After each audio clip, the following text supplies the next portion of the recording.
what the future has in stock for us. The big question is, what do we do with our money? Where do we invest? Who are the people we need to smile to? And what are their plans? So, our next talk is called Show Me the Money, Enhancing Growth in a Growing Sector. To moderate this intriguing talk, I'd like to invite Eyal Rosner, founder of Beyond Mobility.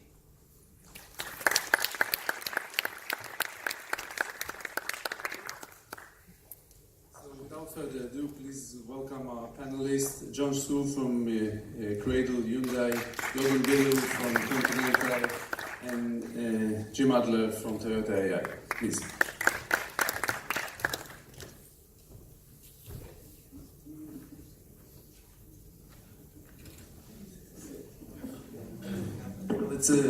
It's a small but highly talented group. So, okay, since each one of you work in a large organization, but in a let's say dedicated institute within this organization, please explain more. What is CoPace? What is CRADLE? What is Toyota Eyal?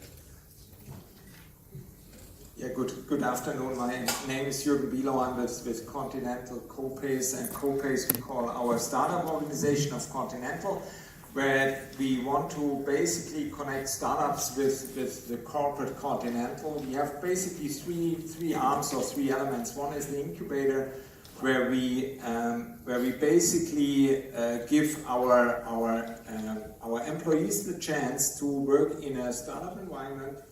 Like an entrepreneur, they are getting 4 months, 3 to 4 months into that environment to basically develop concepts and bring them on the road.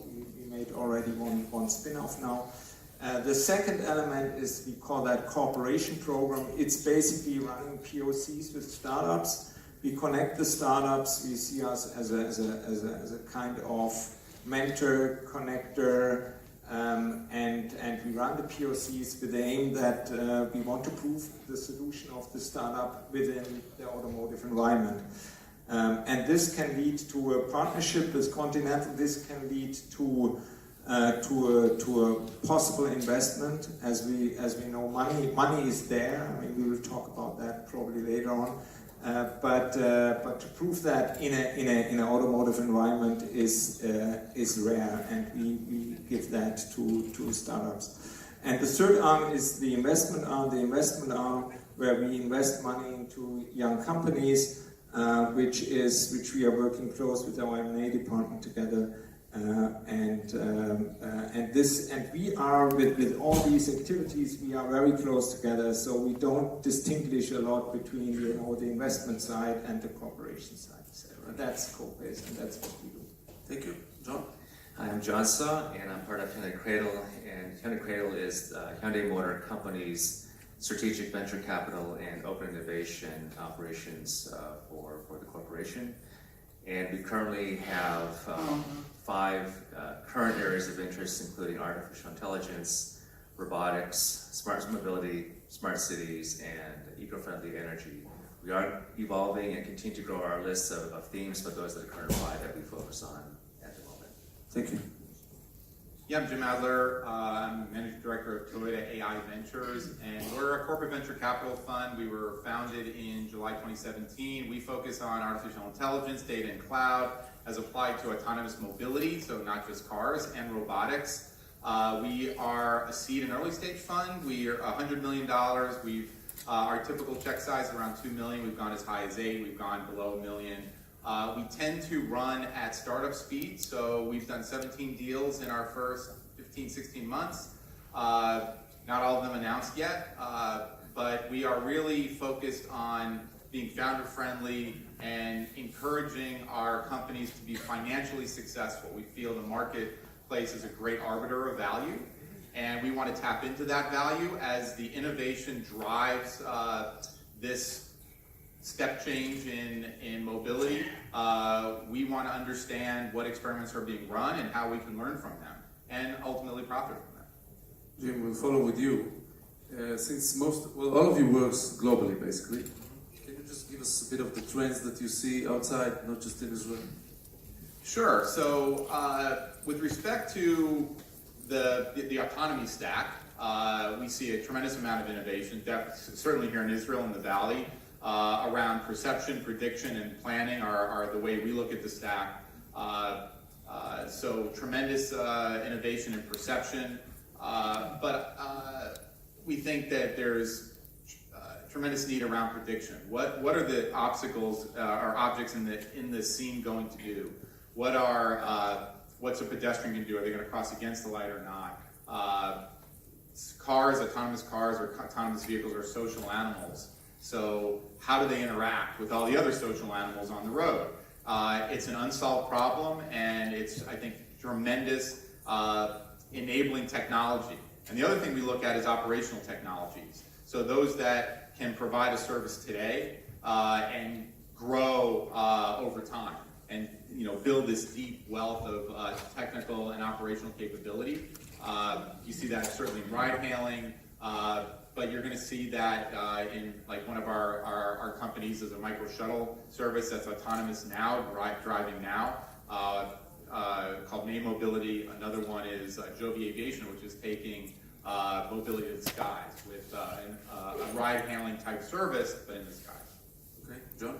So I was going to pick that one, but I'll take another one. So I would say what's interesting is that as we get more automated vehicles, and so therefore at some point that the human is no longer driving, you have a computer driving the vehicle, then there's a greater discussion now, or an increasing discussion on what happens on the interior experience of that ride, and what do you do there to make a differentiated experience, either as a service or as a brand, and what can be done through technology, through machine learning, through sensing, through design, to make that interior experience interesting and differentiated and useful and productive.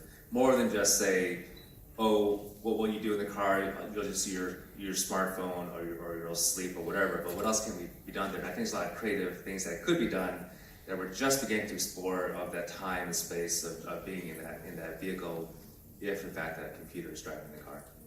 Okay, Juergen? What should I add? Almost said no, but we are focusing basically on autonomous. I mean, that Jim mentioned that experience, we call that what more or less John said, and beside that, services is a topic, of course, services around that, and also industry. Industry 4.0 and how to increase efficiency and predictive maintenance in the plants and all that. BMW said pleasure to drive here now, and since a few years ago, and now it will be more pleasure to get driven, right?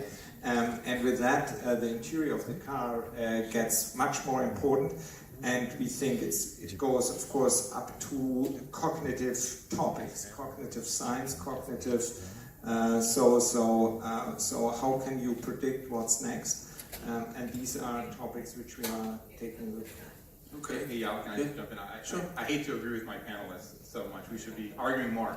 But I think there is this idea that these vehicles are not just going to drive themselves, but they're going to anticipate the passengers and drivers' needs. And that means that the technologies we use for robotics, the artificial intelligence technologies there, will actually find their way into the car. So people often ask, why is Toyota doing robotic investments? Because we really feel that they're the same thing.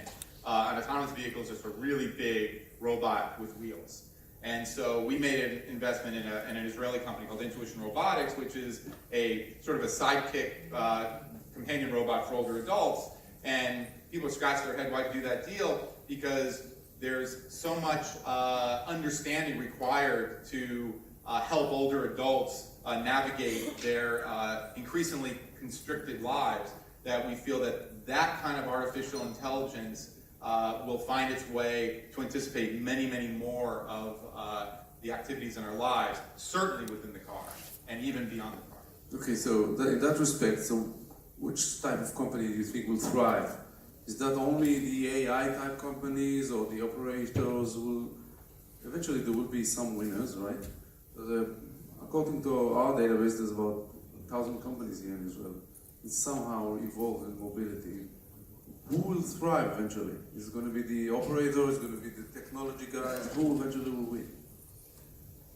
I mean, it's hard to say. I don't want to say they will win, but I mean, at the end, you need the sensor part, and I mean, you need the whole chain, let's say, yeah, or the whole stack basically to make it happen, and it has to be 100% reliable. We're talking safety now, at least when it comes to autonomous driving, but also when we talk to, I mean, prediction in the car and all that.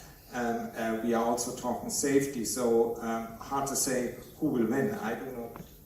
I rather do not want to make it or have that discussion. Who will That's the whole point, right? That's why you're here. Well, Toyota will win. Wait, okay. That's a fair answer, not necessarily right, but No, I not to be glib, but I think that data native companies are going to win this, and that's because data is required. The understanding and ability to manipulate data at scale is going to be one of the core competencies you need to learn and to put goods and services into action. And that's what's going to own the customer experience. So one of the reasons we're doing investments is many of the automotive companies all the way down the stack, from OEMs, tier 1s, tier 2s, need to become more data native. And so we need to tap into that innovation that's happening on data AI, cloud technologies, which traditionally the automotive industry really hasn't led. And that's why, like, I don't think the automotive industry should be so worried about the traditional companies. It's really the high-tech companies that are moving into this industry. Mark Andreessen famously said in 2011, software is eating the world. Now cars are on the menu. And so when are we going to wake up? Well, we are waking up. I mean, we're all here. And we need to really become that software, that data company we're going to survive and thrive. John? So to refute a popular belief, size does not matter. Right? Size is, in this case, the size of a corporation, as Jim was just saying, because in effect, the automotive industry is becoming digital. It's becoming a digital business. So we've seen in other industries in the past that the size of the company and their market share is not enough of a protection against the disruption through technological change. So I think it does require a company to think about car companies specifically, what it means to become a digital business. And that's a very simple question, but it's a very complex answer, how to get there. I also think it's a bit controversial. What I might say here is that I think that car companies in a digital business, you have consolidation, and so there may not be as many manufacturers as we have today. So if that's the case, then companies need to be, car OEMs probably should be thinking about how do we manage the production in brands, right? It's not because we like to think about that, it's because it's the reality of becoming a digital business, right? Whether it's phones or cameras, whatever, when you have consolidation, you have a reduction in brands, and so the question is how do you reduce brands to prepare for the future? And I think that's a question that is an important one to think about. Interesting. Two of you just opened offices here in Israel. You visit Israel many times. What you looking for, and why you have an office here? Why you visit so often? What is it that you're looking for? I mean, I think Israel is one of the most profound startup ecosystems in the world, and by DNA, Israel is a startup nation, basically. You know, acting as a small nation, restricted area, and with limited resources, etc., etc. And I think that the competence of the startups and the universities are extremely good. And coming from this cyber part and from this vision part, etc., and the needed AI, you can find that here in Israel. And the quality of the startups are really great. So we think, we don't want necessarily go too much into seed, very extremely early, directly from the university or so, and we see startups which have already some traction and can and really help to solve the problems which we see and the challenges which we see. Are you focusing on specific areas, or are you open for everything? E-mobility from one side to AI on the other side? I mean, in general, we are open. However, I mean, as I said before, I mean, in-car sensing and in-car topics are important for us. I mean, we have a big interior business as Continental. Also, the whole thing, health and emotions, are important. Machine learning is important. I mean, we see that machine learning chips, machine learning software. This is a huge challenge. I mean, it was talked about, you know, how do we handle the data? So therefore, this is important, and these are the main areas. And I mean, we have to think not so much vertical. We have to think more horizontal. You know, cross industry and cross topics. You know.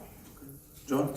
Yeah, yes, we did open up office here in Tel Aviv, and we have two fantastic venture investment professionals, Ruby and Kobe. They're here in the audience. I would also say we have a launch party event tonight, free alcohol if you starting at 6:30 tonight if you want to come in. And you know, it's been said I've heard somebody describe that you know, startups is Israel's national sport, and I think that's a great analogy, because what it means is not only you have a passion for it, but you have a competition within this ecosystem, right? So we often find multiple startups within a given area, and so even that, because of that, you have a lot of great competition among the startups that try and differentiate themselves and so on. So we find relatively high quality here across the themes that I mentioned in the very beginning. Okay. So I think something historic is happening in Israel that has happened before. So if you look at how Silicon Valley was built, it was really built on the backs of the military post-World War II and the Cold War. That built, the semiconductor industry was really built on the backs of sustained military spending. It's like an inductor. You have to have constant current to keep that inductor charged. And I think that built semiconductors, which built computers, which built the venture capital industry, that built the universities in the area, and it's this flywheel, to change metaphors, that has been built over decades and decades. And you see something very similar happening in Israel. Sustained investment in people by the military has really helped. And you see the people that come out of the military are taught leadership skills early. A failing startup is not as bad as losing your life. So they are calibrated to loss and failure. And then the technologies that come out are very much calibrated to those that are important military applications: computer vision, security, intelligence generally. And these technologies, coincidentally, are very attractive and enabling for autonomous automotive applications and AI. So you see this little Silicon Valley coming out of the same primordial soup that Silicon Valley came out of. And I think that we're seeing history repeat itself, and it's really fascinating to see. Interesting. Can you also elaborate more how you can actually help Israeli startup that you either invest or meet or want to collaborate, whatever? Yeah, I mean, one thing is to develop the technology and to do a POC and have a prototype and have a fantastic solution, which you probably never saw before.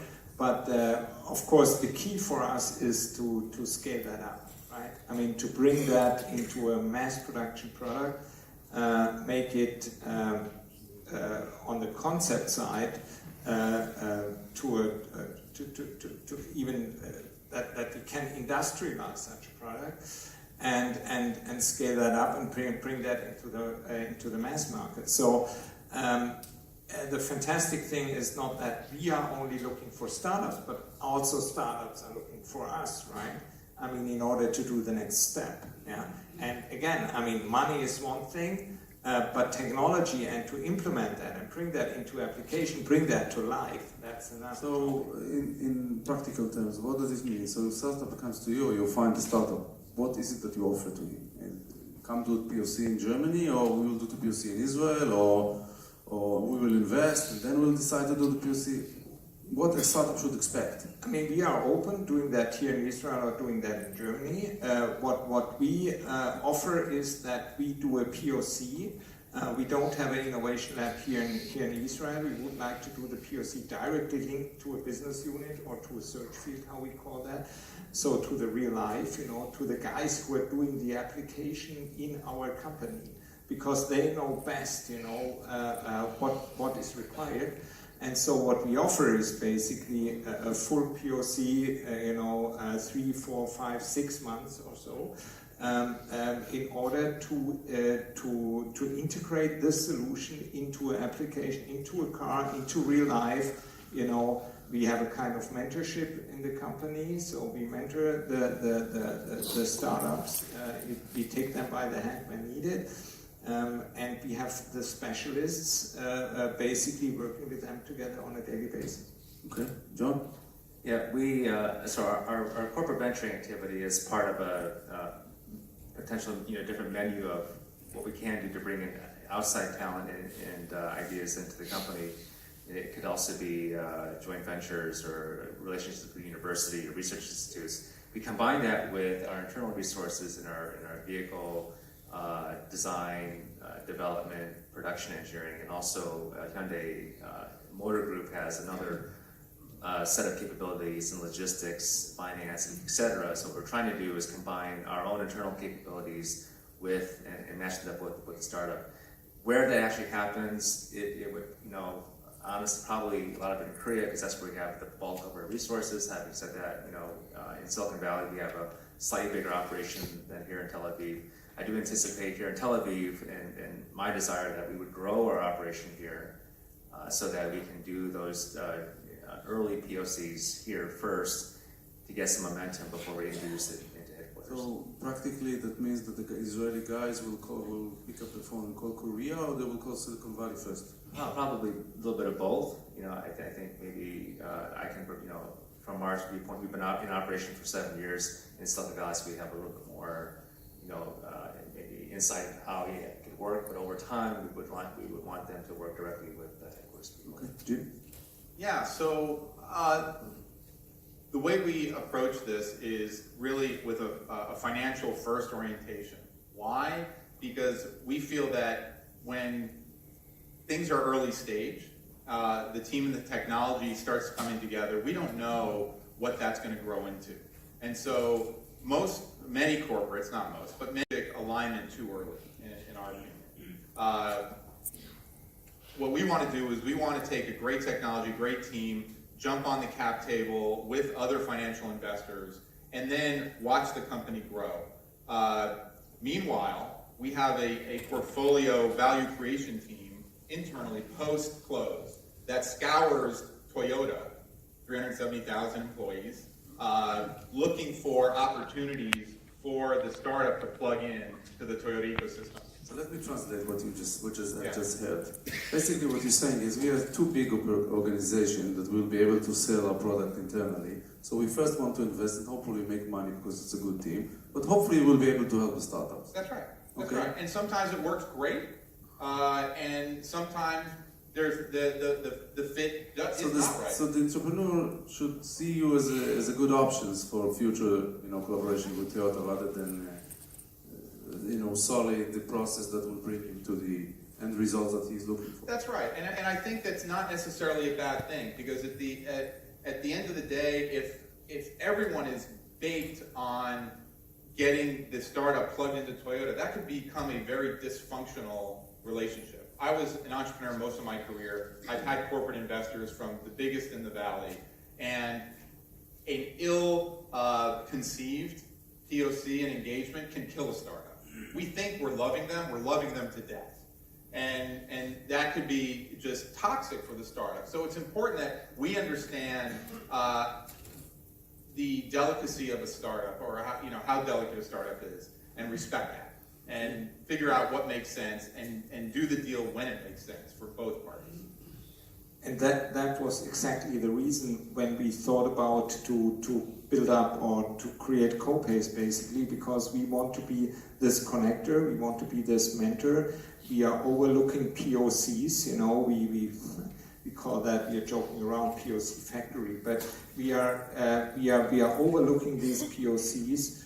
We look that we have a statement of work, that we look that we have milestones, etc., etc. And at the end of the day, I mean, we are looking into potential partnership or potential investment, etc. Of course, we could also, or we will also invest without a POC when it makes sense. Okay. Good. Risks. You see what type of risks that you see in this ecosystem? Not necessarily Israel, but of course, also what you saw in Israel. Too many of a kind. Technology is not good enough. Focusing on too narrow, whatever. What kind of risk that you see, John? So I think there's the usual risks that come with startups in general, but I think beyond that, I would say the market risk is for me one that I think about. Even in the world of autonomous vehicles, the market risk is timing for one thing, right? I think it is hard to predict when you get to level 4. How do you actually make money in robotaxi fleets? Because the human version doesn't make money. Now, one could argue the human version doesn't work because the cost structure of the pay that you give to the human driver. Nonetheless, nobody's really making a lot of money. Now, there's valuations are sky high, etc. So there's a lot of future potential. I get it, but still there's risk there. And then there's risk of the adoption, the regulatory risk that is still pending. And I know we had a panel previously about, okay, we want to be forward thinking about that, but who knows how the political landscape falls out and affects these non-market factors, non-technological factors in any market, especially in robotaxi, automated vehicle, mobility service fleets is I think a huge risk. Jim? So there's all the risks John mentioned, for sure. And I think we are in a bit of a hype cycle, which is not, people say it's like a terrible thing. Prices are signals, and we have to honor that signal. And as we, for those that don't know the Gartner hype cycle, we enter this peak hype, and then we crash into this trough of disillusionment, and then we eventually come up to this plateau of productivity, they say. And so the risk for investors is that the hype cycle price is higher than the plateau probability value that you can eventually exit at. So, but it's an important time now, because you do, Eyal, to your point, you have the hype cycle draws a lot of capital and a lot of startups into the space, which try a lot of things and figures out what works, what doesn't work, and there is fallout and consolidation, and that's part of this game, which is why 2/3 of venture deals don't return capital. And you have to go in with your eyes open to that reality, whether it's regulatory, technology, stack risk.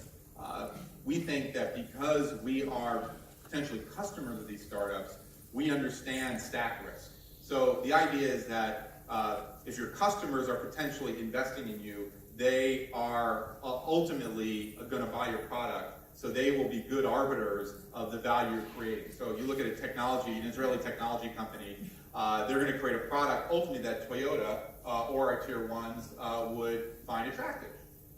It's very hard to go up stack for a startup. You see these brilliant technologists, they could spend years developing a product no one wants on this amazingly Nobel Prize winning technology that no one has any use for. And the customer will tell you whether that technology has a place in the market. And so we are upstack from those technologies, and therefore can be good arbiters of the product that they're building, and therefore help tilt the playing field in their favor for success. I mean, very good point from Jim. The customer will tell what is needed at the end, and I think here we go. I mean, we know pretty well the market. We think the question: do we think digital enough? Yeah, I agree. Yeah, that's another question. But we could also lead the startup a little bit in the direction to the market, and make some corrections on the way, So this is potentially lowering the risk, right? Because when I'm going too early to the customer, it's not a good idea. When I'm going too late to a customer, it's also not a good idea. So industry insights are very important.